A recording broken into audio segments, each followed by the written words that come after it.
So 5.3 says sketch the graph of f and clearly show the intercepts with the axis and any asymptotes. So we can make that sketch over here. First thing we're going to do is indicate our axis. That's our y-axis, that's our x-axis. Then we need to draw this function over here, and we need to show the intercepts and the asymptotes. So first of all, the asymptotes. We know x is equals to 1 is one of the asymptotes, so we need a dotted line. Dotted lines are usually used to represent asymptotes, but just make sure you draw it with a ruler so that it is straighter than mine. And then the other asymptote is y is equals to 0, so that's our x-axis. That's the other asymptote. Then we now need to draw our function. We need to know what our intercepts are.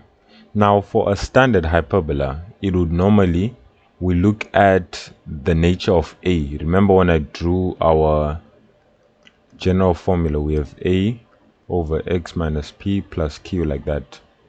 Generally, if it's in this format and a is negative, that means it will be in the first and in the fourth. If a is positive, it's in the second and the fourth. But if a is positive, then it's in this quadrant and that quadrant. But if you don't remember that, it's okay.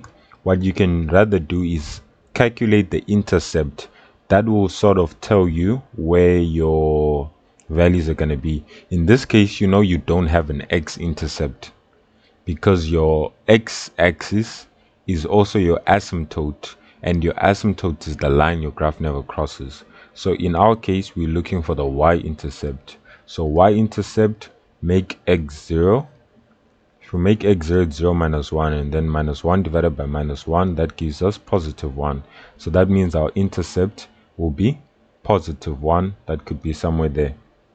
So drawing our function, we'll have something like this.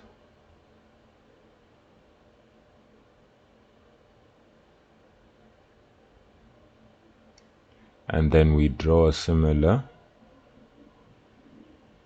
picture on the other side. So here, because my intercept was 1, I knew that it would have to be in this quadrant. If my y-intercept was negative rather, then I would know that it would look something like that rather. But that's not the case, and this is our graph.